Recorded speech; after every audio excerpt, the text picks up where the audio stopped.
नमस्कार, मैं परवेज आलम और आप देखना शुरू कर चुके हैं the news post for you. आज हम बात करेंगे उस पार्टी से के उम्मीदवार से जिसकी चर्चा पूरे झारखंड में हो रही है, यानी JLKM, जयराम महतो की पार्टी, और उन्हीं के उम्मीदवार हैं नवीन आनंद चौरसिया। जी हाँ, वही नवीन आनंद चौरसिया जो गिरिडीह में एक प्रख्यात समाजसेवी के रूप में जाने जाते हैं और इन्होंने समाज के क्षेत्र में बहुत योगदान दिया है। आइए जानते हैं इनके चुनाव की क्या रणनीति होगी। आपका मेरे चैनल में बहुत स्वागत है नवीन जी। आपको धन्यवाद। मेरे दर्शकों को, मेरे भाइयों बहनों को प्रणाम, नमस्कार। नवीन जी, क्या है आपकी रणनीति चुनाव में? कैसे दो दिग्गजों को हराएंगे इस चुनाव में? देखिए, दोनों दिग्गज मेरे लिए मुद्दा नहीं है।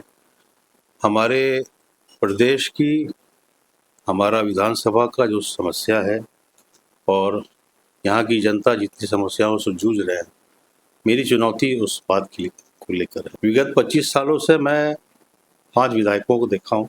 पिछले इलेक्शन में मैं बिल्कुल साइलेंट रहा, इसलिए कि 4 इलेक्शन में मैं सभी को देखते देखते थक गया, इसलिए कि वादे ये लोग करते हैं लेकिन इरादा समझ में नहीं आता।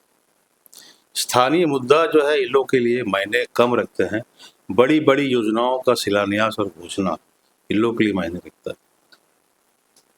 हमारे जो वर्तमान विधायक हैं वो इलेक्शन जीत के जब उनको सर्टिफिकेट मिला, वो 1 हफ्ता के अंदर गिरिडीह स्टेशन जाके घोषणा किए थे कि मैं एक पुल का निर्माण करूंगा, अंटा बंगला से लेके झरिया गादी तक, ओवर ब्रिज। आज देख लीजिए, हम लोगों का इलेक्शन, नेक्स्ट इलेक्शन सामने है, वहाँ पर ना एक खुदाई हुई है और ना एक ईंटा लगा है। गिरिडीह में समस्याओं का अंबार है। हमारे प्रदेश में जितनी भी समस्याएं हैं, 22 से 24 साल हो गया है झारखंड की स्थापना का, और जिस आधार बिंदु पर और जिन समस्याओं को लेकर और जिन वादों को लेकर झारखंड की स्थापना हुई, वो वादे आज भी वादे ही रह गए। नवीन जी, एक वादा याद दिलाते हैं कि झारखंड की सरकार ने कहा था कि, और खास करके आपके विधायक ने बड़े बड़े पोस्टर लगाए थे कि गैरमुजरुआ जमीन जिनकी है उनकी रसीद कटेगी, तो क्या उस पर कुछ काम हुआ? गैरमजरूरा रसीद का मामला जो है, मैं थोड़ा सा बैक जाऊंगा। रघुवर दास जी का जो सरकार था, उस समय चीफ सेक्रेटरी थी राजबाला वर्मा। रघुवर दास जी ने गैरमजरूरा जमीन का जो जमाबंदी है, वो सारे जमाबंदी को उन्होंने लॉक करा दिया था और रजिस्ट्री रुकवा दी कि भाई जांच होगा, CO लेवल पर जो है सभी रैयतों को नोटिस जाएगा, सभी लोग अपना पेपर प्रस्तुत करेंगे, और अगर जिनका पेपर, जिनका टाइटल, जिनका मामला जो है वो सही माना जाएगा, उनका जो है एक एक करके जमाबंदी खोली जाएगी, रजिस्ट्री स्टार्ट हो जाएगी। उनके पूरे कार्यकाल में एक नोटिस एक रैयत को भी नहीं मिला। ये तो आप मामला समझ लीजिए रघुवर दास। उसी चीज़ को हेमंत सरकार ने कैश किया और वो नंबर 1 एजेंडा में नंबर 1 जो है उनका अपना था वादा कि जिस दिन भी सरकार में आएंगे एक कैबिनेट की बैठक होगी और गैरमुजरूआ जमीन का रजिस्ट्री खोल दिया जाएगा। 5 साल फिर बीत गया, अभी तक जो है गैरमुजरूआ जमीन के मामले में कोई निर्णय ही नहीं लिया गया है। आज इससे आम जनता को क्या परेशानी हो रही है? आम जनता की परेशानी, आम जनता शादी नहीं कर पा रहे हैं, बेटा का एडमिशन नहीं करा पा रहे हैं, बीमारी का इलाज नहीं करा पा रहे हैं। आज के दिन में देखिए, हम लोग का परंपरा चला आ रहा है सदियों से कि भाई सोना और जमीन इंसान मुसीबत में बेचते हैं। आज जमीन बिक नहीं पा रहा है और सभी लोग त्रस्त हैं।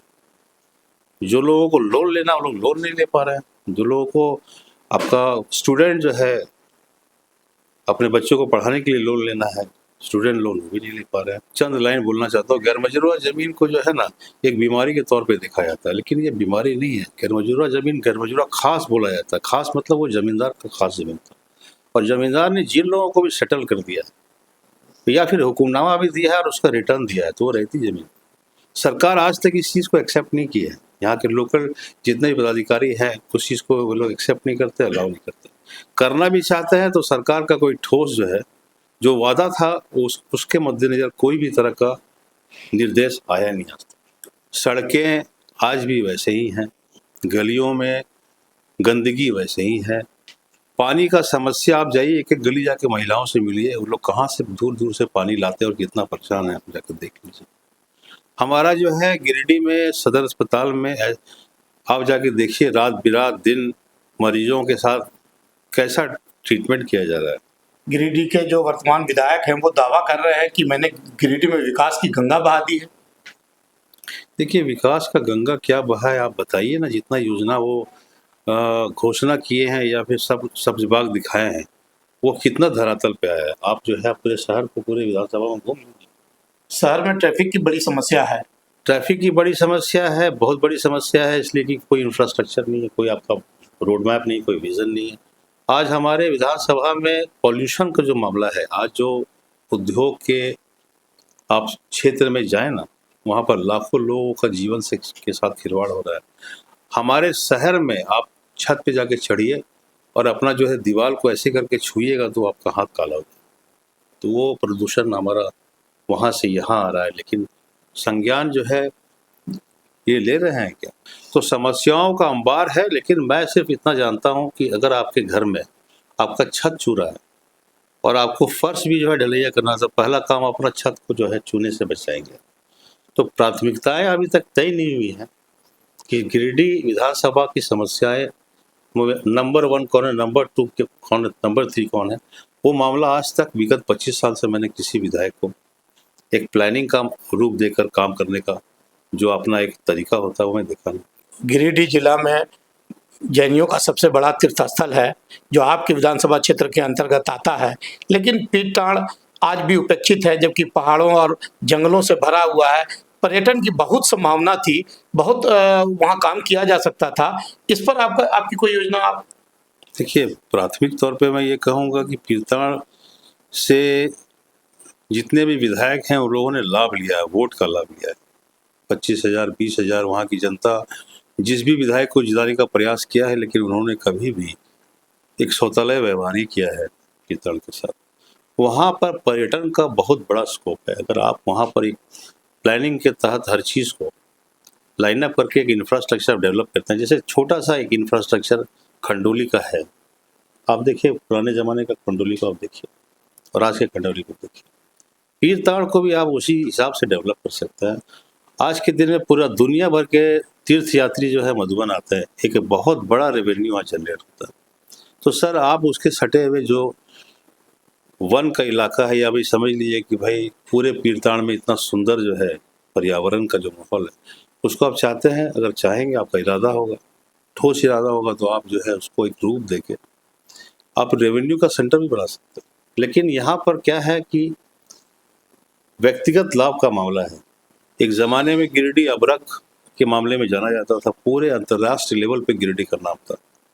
लेकिन आज के दिन में अबरख के मामले में भी बहुत सारा आश्वासन, बहुत सारा जो है झूठा वादा किया गया, लेकिन अबरख के मामले में कोई ठोस आज तक जो है कोई परिणाम जो है ये लोग दे नहीं पाए।